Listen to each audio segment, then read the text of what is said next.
Buenas tardes. Vamos a continuar con el 20º Foro Internacional de Filosofía. Y hoy en la mesa de Filosofía Antigua y Filosofía Política tenemos a nuestros colegas de la Villarreal. Primero está el colega Gerson Martel Bravo con el título de la ponencia La filosofía de Epicuro, los átomos, el placer y la ética. Buenas tardes con todos. La ponencia en realidad que he preparado se titula así: Epicuro y la salud mental, los átomos, el placer y la bioética. Le hice una pequeña modificación para que el tema esté relacionado y enfocado con lo que vendría a ser el campo de la filosofía de la salud. Para ello, quiero comenzar con una frase que menciona Epicuro, que la menciona en una de sus cartas, o epístolas a Meneceo, en la que dice: vana es la palabra del filósofo que no sirve para liberar ningún sufrimiento del ser humano. Así como la medicina que no sirve para curar las enfermedades del cuerpo es inútil, lo mismo la filosofía que no sirve para curar las enfermedades del alma también es inútil. Y a partir de ello, este es el personaje del cual les voy a comentar mi ponencia. Se llamó Epicuro de Samos y vivió más o menos entre el siglo III antes de Cristo. Y a partir de ello, los textos que se conservan de Epicuro, las referencias bibliográficas en las cuales yo me voy a basar principalmente, son los tres textos que tenemos de Epicuro. El primero se llama así, las cartas a Meneceo. El segundo se llama así, que también son cartas, las cartas a Herodoto, que ojo, no es el historiador. Y el tercero es las cartas a Pítocles, que en realidad es un texto más que todo en la cual Epicuro intenta explicar los fenómenos meteorológicos y astronómicos de su época.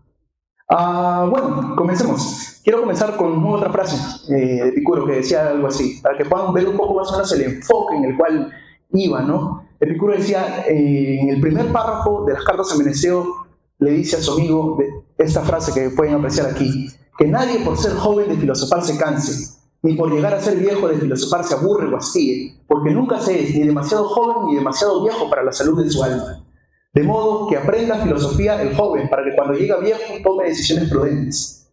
Y lo mismo el viejo, aprenda filosofía, para que su alma rejuvenezca. Y a partir de ello, Epicuro va a transformar el campo de la filosofía y lo va a ver como una forma de terapia, que en alguna medida los argumentos que damos pueden aliviar tanto las enfermedades orgánicas como psíquicas. Y a partir de ello, este es el índice o la estructura que he preparado para la cual voy a explicar el tema. Primero vamos a ver un poco el contexto político en el cual vivió Epicuro. Segundo, su biografía de Epicuro. Tercero, vamos a ver las influencias, porque sabemos de que las ideas que tenemos no es que las sacamos de manera espontánea, sino más bien las ideas que nosotros tenemos vienen de maestros, vienen en alguna medida de instituciones o ideas que hemos escuchado, ¿no?, de otros. De ahí que a partir de ello las ideas no es que surgen en un vacío, sino que siempre hay una influencia exterior de algo. Y vamos a ver quiénes fueron esos maestros y personajes que influenciaron en Epicuro. De ahí les voy a presentar que la teoría que va a plantear Epicuro, que la toma de uno de sus grandes maestros indirectos, que fue Demócrito, indirectamente ya que no lo conoció, pero sí toma su teoría, también es planteado en la India, en la parte oriental. Vamos a ver un poco sobre ello.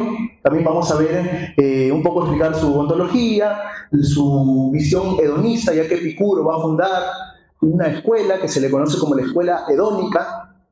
Y vamos a ver su remedio, su diagnóstico, que él lo va a llamar tetrafármaco, que en realidad consiste en 4 argumentos esenciales para aliviar las enfermedades tanto del alma como del cuerpo. Y las consecuencias que traería la filosofía de Epicuro. Listo, comencemos primero con el contexto. Les voy a explicar un poco el contexto en el cual vivió Epicuro. Epicuro, como les dije, más o menos vivió en la época del siglo III a.C., más o menos para que puedan encapsularse en el momento. Es cuando ya Aristóteles más o menos ya había fallecido, Alejandro Magno había comenzado con sus conquistas, este gran emperador, para los que de repente no saben quién es Alejandro Magno, pero entiendan algo así como el Donald Trump de hoy en día, ¿no?, que agarra y pone bases militares en cualquier lugar cuando quiere, tiene un gran poder político. Lo mismo, algo así, Alejandro Magno era como una especie de emperador que, como tenía gran poder político, podía ir y conquistar diversos territorios. Es más, se comentan de que incluso casi llega a la India, ¿no? Recordemos de que uno de sus generales, el Eugo el Macedonio, se enfrenta contra Chandragupta Maurya, ¿no?, en la India, una gran batalla. Pero el contexto en el cual vivió Epicuro es un contexto de guerra, un contexto de caos, un contexto en el cual por lo general había mucha contienda, robos, de ahí que podemos ver de que ese contexto político, social, en alguna medida hacía de que la gente padeciera determinadas enfermedades que hoy en día tal vez de repente por la salud, por la ciencia de la salud, incluso por la medicina, ya podemos diagnosticarlas como por ejemplo estrés, ansiedad, depresión, pero en ese tiempo todavía no existían esos términos, pero el hecho de que no existían esos términos o esa nomenclatura no significa que no existían esas enfermedades, eso no significa. De ahí que a partir de ello Epicuro se va a dar cuenta de esto, ¿no? Y bueno, ese es el contexto en el cual vivió. De ahí que para ello van a surgir diferentes escuelas de pensamiento, no solamente la de Epicuro va a ser la única por si acaso, van a surgir otras escuelas de pensamientos, como por ejemplo, por ahí va a surgir una llamada del estoicismo, por ahí va a surgir una llamada del escepticismo, pero de la cual me voy a centrar hoy en día es el hedonismo, que es la escuela del placer. Que, ojo, hoy en día de repente cuando se escucha la palabra placer, ¿no? Tenemos esa tendencia a pensar en algo negativo, pero Epicuro, como filósofo griego que es, ya que recordemos que nació en Samos, en esta pequeña colonia, va a trascender esa palabra de placer y la va a ver en un sentido más amplio de lo que nosotros podíamos entenderlo hoy en día.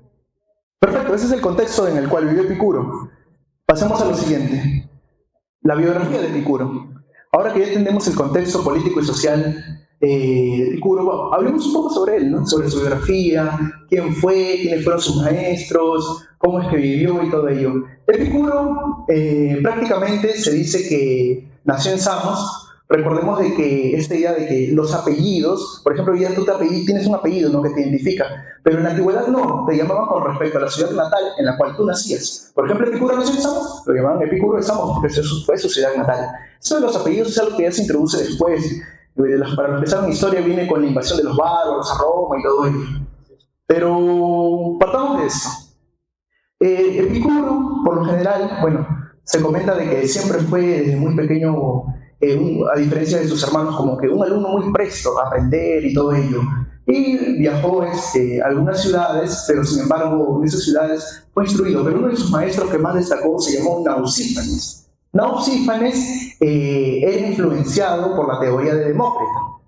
¿Y quién era Demócrito? Demócrito, para los que no saben, es un filósofo que más o menos vivió en el siglo V, VI a.C., se le cataloga o se le engloba dentro de la filosofía presocrática, pero Demócrito tiene una forma de pensar muy peculiar dentro del punto de vista ontológico, es decir, bajo su comprensión total, absoluta, totalizadora de la realidad. Demócrito creía de que la realidad puede explicarse en base a elementos naturales y a pequeñas partículas muy invisibles que ella va a denominar los átomos. Y los átomos vendrían a constituir toda la realidad y todo lo que conocemos.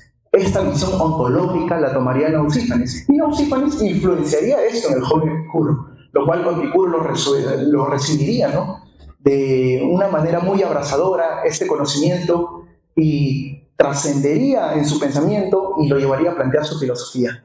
Esa es un poco la biografía. También comentarles de que Epicuro, la mayor parte de riqueza o dinero que llega a tener lo llega a invertir en el conocimiento intelectual. Es más, llega a comprar unos terrenos que por así decirlo eran como una especie de chacra o huerta, que estaba rodeado de mucha vegetación.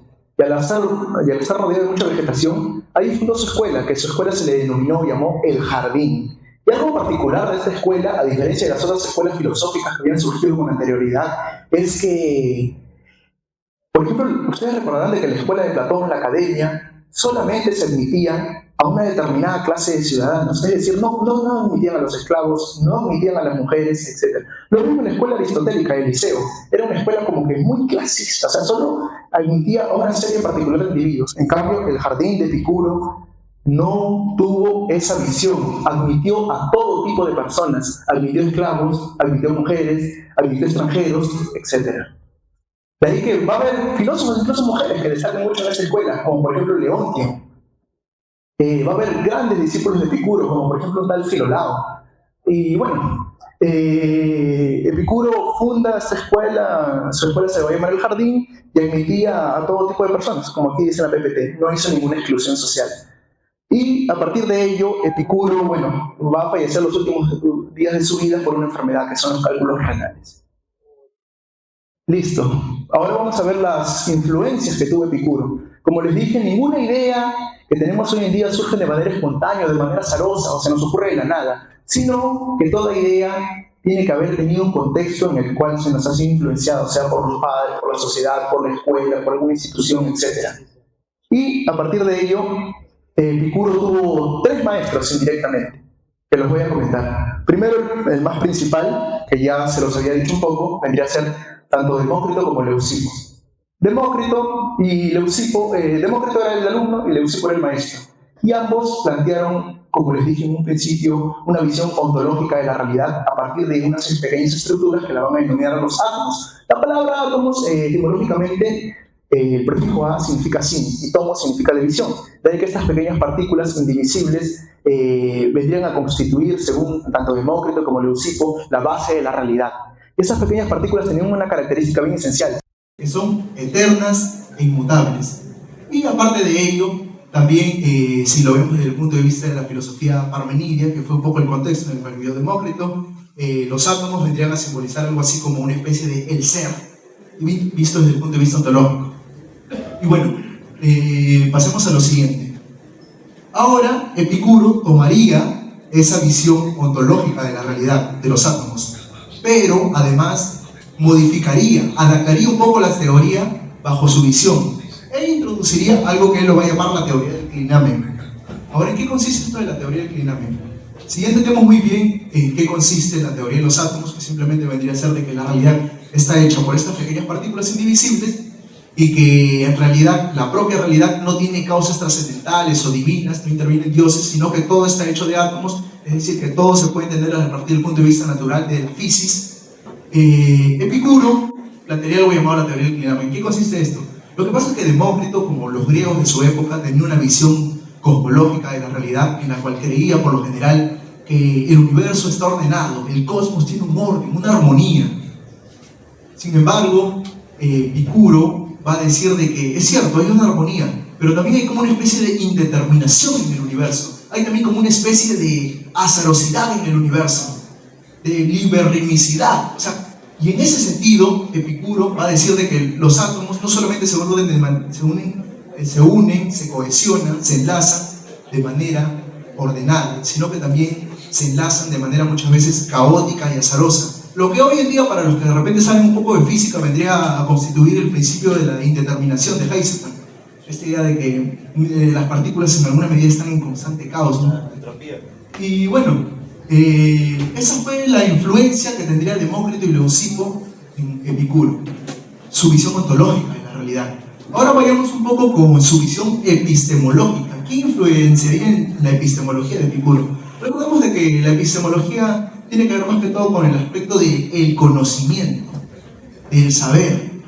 Y los que más influenciarían en Epicuro serían los sofistas. Así es, estos personajes que Platón ridiculiza en sus diálogos, que los ve como personas inferiores, porque no se atreven a alcanzar el conocimiento de la verdad y de las esencias.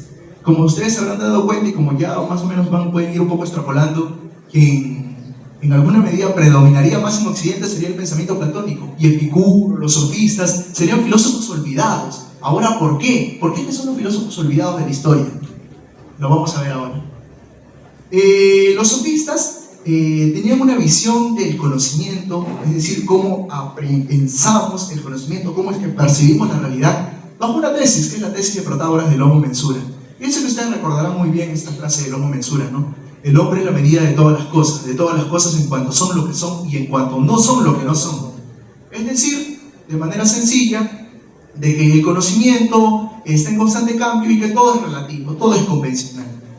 Y a partir de ello, esta tesis la va a tomar Epicuro. Sin embargo, lo va a adaptar a su visión ontológica de la realidad. Para ello voy a proponer un ejemplo un poco didáctico. Miren, imaginemos la mesa que pueden apreciar acá, la silla. Para Epicuro, recordemos que bajo su teoría ontológica, todo está hecho de átomos. Y a partir de ello, si todo está hecho de átomos, la silla, yo, la mesa, también está hecha de átomos.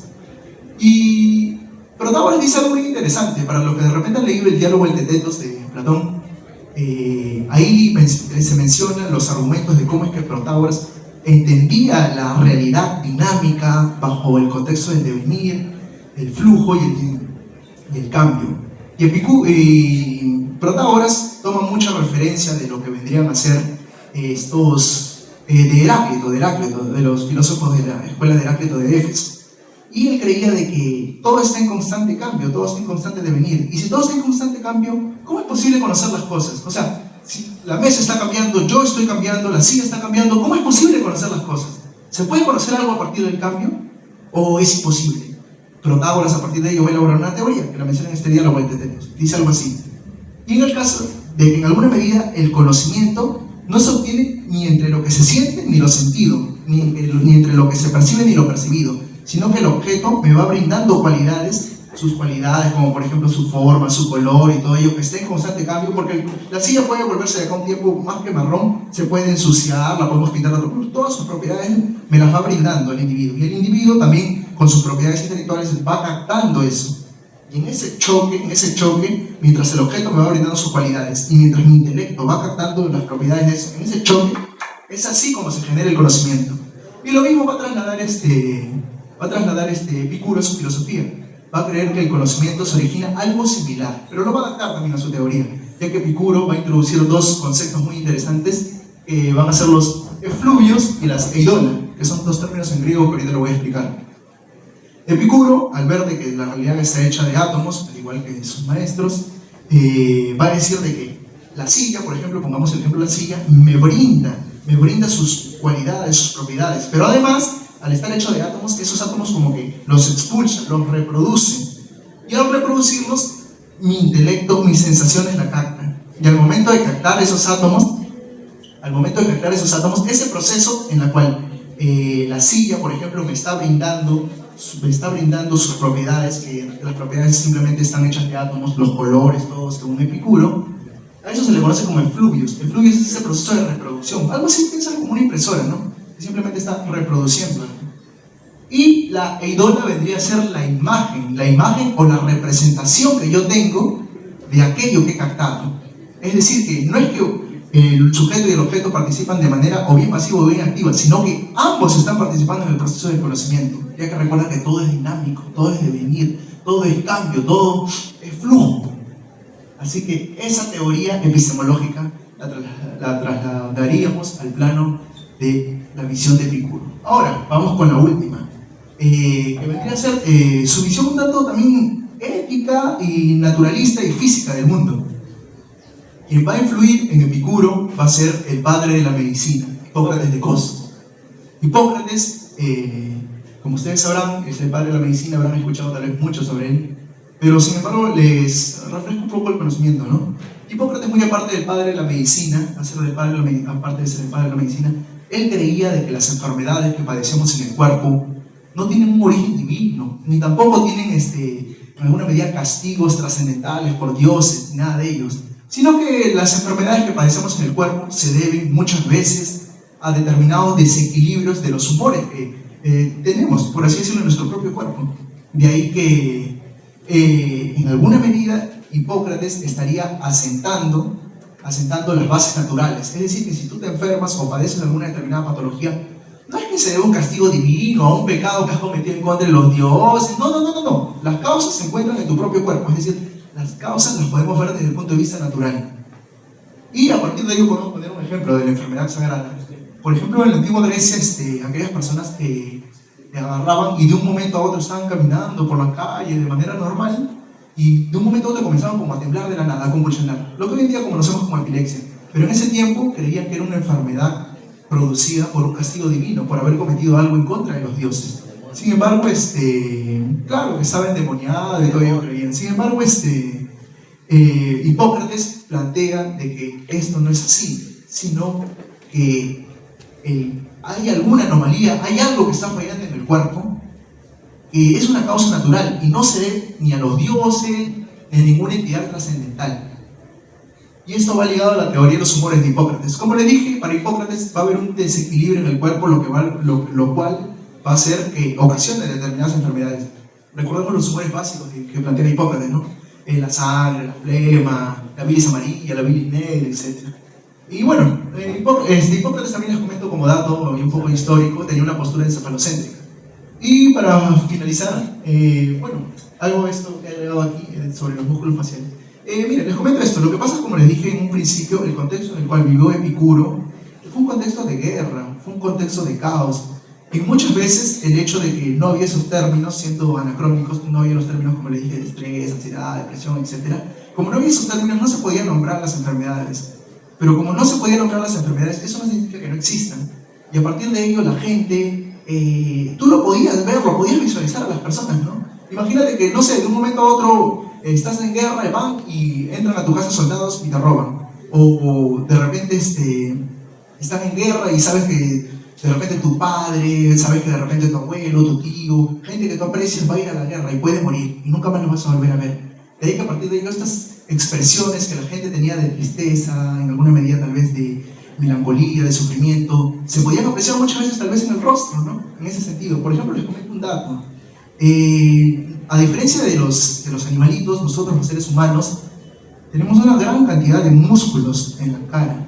Esos que se le conocen los músculos faciales, y estos músculos faciales nos permiten expresar una diversa y determinada cantidad de estados de ánimo, de emociones. Y cada músculo, en alguna medida, que se le conoce como los músculos faciales, nos permiten expresar esos estados de ánimo, ¿no? Por ejemplo, en el momento de la concentración, de la meditación, participa un músculo, que es el músculo piramidal. Por ejemplo, en el momento de la sonrisa, participa un músculo, que se le conoce como el músculo cigomático. Por ejemplo, en el momento de la tristeza, participa, esta idea de expresión de tristeza, participa un músculo conocido como el platisma. Y así, hay una diversidad, cantidad de músculos que participan. Bueno, el rostro también comunica, no solamente las palabras comunican, no solamente el lenguaje puede expresar algo, no solamente el léxico, sino que las expresiones físicas, corpóreas, también dicen mucho de nosotros. De ahí que de repente lo cito solamente, para algunos, de repente habrán escuchado sobre un tal filósofo Gilles Deleuze. Él en su obra Mil Mesetas, en el capítulo 6, 7, mal no recuerdo, hay un capítulo que se titula Rostridad, en la que plantea algo similar a lo que plantea Epicuro, en ese sentido, a lo que plantea Hipócrates. O sea, el cuerpo, el rostro también comunica, y eso lo llama él la rostrificación, rostrificable del rostro. Listo, pasemos a lo siguiente. Como les comenté, la teoría ontológica de los átomos no es solamente algo que surge en Occidente, sino también es algo que surge en Oriente.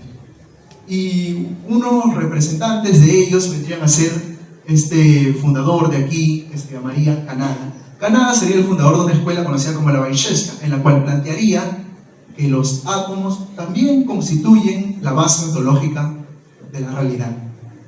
Y solamente que a la palabra átomos, recordemos que está en términos griegos, y a la lengua hindú se le conoce como la lengua del sánscrito, que es la lengua más antigua, la cual se tiene conocimiento. A esa lengua, bueno, esos átomos lo llamarían los anus. Así que no solamente tengamos en cuenta de que la teoría ontológica atomista surge en Occidente, o sea, deslinémonos un poco del lado eurocentrista, y también tengamos en cuenta de que en Oriente también surgió una teoría atómica. Ahora vamos un poco con la ontología y fisis, que ya se los comenté. Prácticamente Epicuro traslada e introduce la teoría del dinamen para decir de que los átomos no solamente están en el universo a través de un orden cósmico y una armonía, sino que también hay una especie de desequilibrio, de indeterminación de estos átomos, lo cual estos átomos al enlazarse, cohesionarse, constituyen la base de la realidad. Ahora, vamos con la idea ética. Vamos con la carnecita, por así decirlo, ya que son los planteamientos más principales de Epicuro. Epicuro creía de que, él lo decía así prácticamente, mejor se lo cito de una vez. Epicuro decía algo así: el placer es bien primero y bien último de una vida feliz, es el principio y final de todo, y toda elección y todo rechazo lo hacemos a partir del placer. Ahora, Epicuro entendía el placer no como de repente nosotros lo entendemos hoy en día, asociado a lo corpóreo, asociado a lo carnal, no, sino que más bien Epicuro entendía el placer desde un punto de vista más amplio, como les comenté. Tenía una visión un poco más panorámica, no tan reduccionista como de repente hoy en día nosotros la tenemos. Para Epicuro, el placer está ligado con la ausencia de dolor en el cuerpo. Lo que pasa es que en el tiempo, en el contexto de Epicuro, se tenía esa idea que se quería alcanzar la felicidad, por el mismo hecho del contexto en el cual él vivió, de guerras, de contiendas. Y para ello, para intentar alcanzar la felicidad, había dos conceptos que en alguna medida como se promocionaban mucho en la época, que eran la ataraxia y la agonía, y que Epicuro también los va a tomar. La ataraxia consiste en la tranquilidad en el alma. Es decir, la parte psíquica, tienes que estar tranquilo contigo mismo para ser feliz, para alcanzar la felicidad, tienes que estar tranquilo, tu mente tiene que estar tranquila. Pero no solamente tu mente, sino también la parte orgánica. El cuerpo también tiene que estar tranquilo y no tiene que sufrir ningún dolor. A esa concepción de la ausencia de dolor se le llama la aponía. De ahí que esos son dos conceptos griegos muy interesantes, la ataraxia y la aponía, que surgen en este contexto. Y a partir de ello Epicuro dice de que para alcanzar la felicidad es necesaria la búsqueda del placer. Pero ahora, ¿qué es lo que entendía Epicuro por placer? ¿Cómo es que entendía el placer Epicuro? ¿Y cómo lo va a categorizar y a jerarquizar? Vamos con esto. Epicuro entendía que hay diversos tipos de placeres. La categorización más clásica y la jerarquía más común es esta que les presento acá. Epicuro decía que hablemos de tres tipos de placeres. Placeres naturales y necesarios, placeres no naturales y necesarios, y placeres ni naturales ni necesarios, que son aquellos que están acá. Los placeres naturales y necesarios, que son los que se encuentran en la jerarquía más elevada, según Epicuro, son aquellos que nos proporcionan una vida sencilla. Ejemplo, el hecho de que Epicuro decía en sus textos, el simple hecho de tener un hogar donde vivir, buenas amistades, un pequeño grupo, por así decirlo, de buena familia, tener qué comer, qué beber, suficiente para ser feliz. ¿Para qué más? ¿Para qué más? Te vas a perturbar si quieres alcanzar más cosas. Te va a hacer infeliz el querer buscar más cosas. Eso era suficiente. Y esos eran los placeres más elevados para Epicuro, los placeres naturales y necesarios. De ahí también encontramos los placeres naturales, pero no necesarios. Es como, por ejemplo, el hecho de que, ¿sabes qué? Un fin de semana te invitan a un gran banquete donde va a haber mucha comida. ¿Es natural comer? Sí, pero no es necesario comer en exceso. O sea, puedes ir sí si quieres, pero no es necesario. Lo mismo, o sea, comer sí, pero manjares refinados es un placer natural, sí, pero no es necesario. Y así, lo mismo, un buen vino, o sea, no es tan necesario, puedes tomar un vino, algo sencillo, normal. Y los placeres ni naturales ni necesarios, que ahí se viene una fuerte crítica de Epicuro a muchos aspectos, que de repente tal vez a alguno le va a chocar, pero Epicuro decía de que hay placeres no naturales ni necesarios, que surgen de la vanidad o del deseo ilimitado. Para Epicuro estos son los placeres que en alguna medida ni son naturales ni necesarios y que nos perturban el alma, que nos enferman. ¿Cuáles son? Una de ellas, meterse en política. Para Epicuro, cuando tú te metes en política, en alguna medida, eso perturba tu alma. ¿Por qué? Porque puedes estar metido en temas como tal vez de corrupción, en temas de cohechos, y temas que en alguna medida, o sea, te generan insatisfacción. De ahí que las personas que se meten en política son personas infelices, decía Epicuro. Y también Epicuro criticaba a las personas que buscaban la riqueza de manera desmesurada, porque este apego a lo material no te causa satisfacción, sino más bien insatisfacción, y no contribuye a tu felicidad, no te ayuda a lograr esa famosa ataraxia, tranquilidad en el alma. De ahí que Epicuro criticó duramente a las personas que buscaban la riqueza, la fama, el poder, y para culminar algo más, también a las personas religiosas. Para Epicuro, aquellas personas que todo el tiempo estaban asistiendo a los templos, a brindar ofrendas y todo ellos, no vivían felices en el fondo. Y que en el fondo, aquellas personas dogmáticas, en el fondo, eran muy infelices. Ahora pasamos con lo siguiente. Epicuro también hacía otra clasificación de placeres catastemáticos y cinéticos. Les comento, los placeres catastemáticos y cinéticos.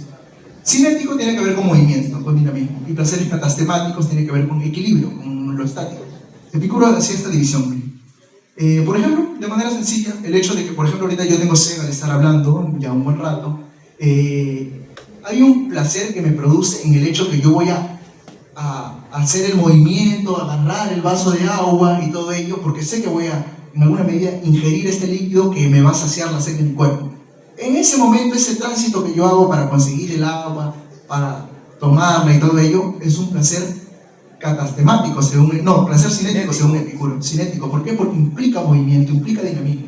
Pero imaginemos que yo ahorita ya terminé de tomar el vaso de agua, y hay como una especie de equilibrio, de homeostasis desde el punto de vista biológico, y eso sería un placer catastemático o estático, según Epicuro, porque me proporciona equilibrio. Y hay otras clasificaciones de placeres, que son los placeres anímicos, es decir, del alma, y los corporales, etc. Pero ya eso, bueno, para otro momento. Pasemos con lo siguiente. Listo. Vamos para ir finalizando con esto último, que es lo más importante de Epicuro, el tetrafármaco. ¿Qué es el tetrafármaco?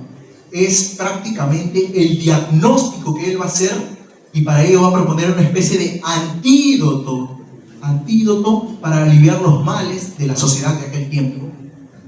Perfecto. Primero veamos un poco el origen. La palabra fármaco deriva del griego fármaco. Fármaco tiene muchas denominaciones, se traduce como remedio, se traduce como veneno, como pócima, como sustancia, como droga, etc. Así que algo interesante de las palabras griegas es que eran muy polisémicas, es decir, tenían muchas denominaciones. Y a partir de ello, Epicuro le va a dar ese significado de remedio, le va a dar ese significado, esa connotación como de curación. Y Epicuro va a proponer algo llamado tetrafármaco, que proviene del ámbito médico antiguo. Era el nombre de una poción curativa usada en Grecia, compuesta por 4 ingredientes, generalmente cera, resina, cebo y pez, que servían para curar heridas o inflamaciones. Prácticamente así, esta idea del tetrafármaco, Epicuro la toma de una especie de remedio, de kermita, que se utilizaba en la antigua Grecia para curar las heridas. Cuando, por ejemplo, de repente las personas hacían las heridas en las guerras, las curaban, con esta cremita las curaban. En alguna medida esta era como una cremita antiinflamatoria hoy en día. Y a partir de ello, Epicuro va a proponer 4 argumentos. ¿Cuáles son estos 4 argumentos? Comencemos por el primero. Esto es lo más esencial de Epicuro, lo más importante de todo lo que voy a hablar. El primer argumento consiste así: no temerle a los dioses. Ahora, ¿por qué? Como les dije en un principio, en ese tiempo o contexto de guerra, había mucha gente que iba a los templos, daba ofrendas, se preocupaba si estaba haciendo lo correcto bajo lo que planteaban los supuestos dioses. Epicuro decía, ¿sabe qué? En primer lugar, si los dioses existen, bueno, son felices, son felices. O sea, si los dioses existen, bueno, son felices. Ahora, si alguien es feliz, ¿tiene preocupaciones? No, alguien feliz no tiene preocupaciones. De ahí que no se va a preocupar por lo que hagan los mortales. Así que los dioses tendrán sus asuntos de dioses. Así que, en alguna medida, no temas a los dioses, porque a los dioses no les interesa el asunto de los mortales. De ahí que, por eso Epicuro proponía el no temerle a los dioses. Proponía como segundo argumento el hecho de que no temamos a la muerte. Y eso lo explicaba muy bien con una frase muy bonita que él decía: cuando la muerte llega, uno no está. Y cuando uno está, la muerte no llega. Ahora lo ejemplifico de esta manera. Imaginemos de que de repente, tal vez algunos de ustedes ya han visto el fallecer de un ser querido. Cuando de repente van a su velorio, este ser querido, ven que sufren por él, ¿no? Porque están vivos, o sea, sufren, se apenan por él. Pero el día que nos toque morir a nosotros, la pregunta es, ¿quién va a sufrir por nosotros? Nosotros ya no vamos a poder presenciar ello, porque cuando uno muere, mueren sus alegrías, sus tristezas, mueren sus penas, sus dolencias, sus metas, todo se va con él. De ahí que a partir de ello, cuando la muerte llega, uno no está, y cuando uno está, la muerte no llega. Ese es el segundo argumento. Otro argumento es el tercero: el bien, es decir, el placer, es fácil de alcanzar. Recordemos que para Epicuro, como les dije, la mayor cantidad de placer en su jerarquía eran los placeres naturales y necesarios. Es decir, que el hecho de tener un hogar donde vivir, algo que comer sencillo y algo que beber y buenos amigos era suficiente para ser feliz. ¿Para qué más? De ahí que el bien, el placer, es fácil de alcanzar. No hay necesidad de perturbar y buscar más cosas y todo ello. Tercer argumento. Y cuarto argumento, el mal, o también traducido como dolor, dentro del punto de la filosofía hedonista de Epicuro, es fácil de soportar. Yo creo que esto Epicuro lo ejemplifica con su vida. Como les comenté un poco en su biografía, Epicuro, los últimos años de su vida, padecía de cálculos renales. Y no había como hoy en día analgésicos, ¿no?, que puedan calmarte el dolor, sino que Epicuro sufría mucho desde el punto de vista corpóreo y físico. Pero sus discípulos y sus alumnos dijeron que Epicuro jamás se quejó de la enfermedad que padeció.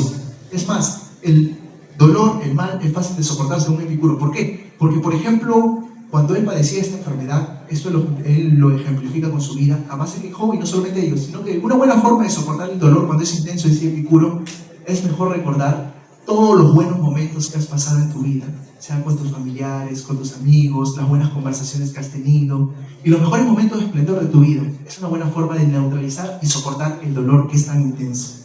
De ahí que el dolor es fácil de soportar.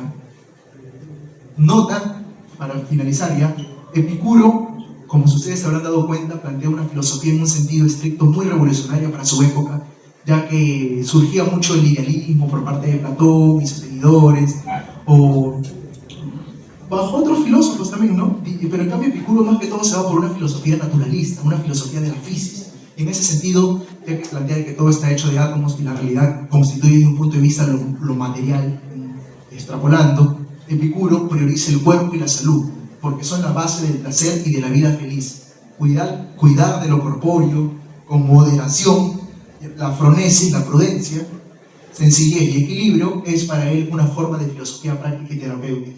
Listo, vamos a dar las conclusiones ahora. Prácticamente son estas. Se las voy a leer prácticamente ya para terminar. Cortito, las conclusiones están acá. Listo. Mira. Acá están las conclusiones, mira. De un artículo, yo realicé un artículo y bueno, esas son las conclusiones. Se las voy a leer.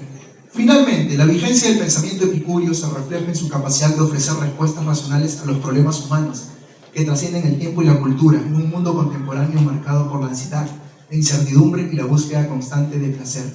Las enseñanzas de Epicuro nos invitan a reconocer los límites de nuestros deseos, a aceptar nuestra corporeidad y buscar la felicidad a través de la moderación, el conocimiento y la armonía de la naturaleza. Si el pensamiento de Epicuro hubiese predominado en la historia del pensamiento occidental, la humanidad probablemente habría avanzado mucho antes en el camino del conocimiento científico. Su afirmación de que la verdad es material y natural y no dependiente de la intervención divina habría dado la posibilidad de investigar el mundo sin temor ni dogmas religiosos, guiados solo por la razón y la experiencia. De haberse mantenido viva esta visión, la religión habría tenido el mismo poder de freno sobre la curiosidad humana, y disciplinas como la medicina, la física o la astronomía habrían florecido siglos antes, impulsando por una actitud racional, empírica y libre de supersticiones. Por ello se puede afirmar concluyentemente que la obra de Epicuro constituye una medicina filosófica integral, destinada a curar los miedos, equilibrar los deseos y restaurar la paz interior, pero también un modelo de pensamiento que, de haber sido asumido como guía cultural, habría acelerado enormemente el desarrollo del saber humano. Su legado no solo sigue siendo relevante y profundamente inspirador, sino que representa la gran alternativa histórica a la dominación de la superstición, una invitación permanente a vivir conforme a la naturaleza, con la razón como única medida de la verdad y del bien. Eso es todo.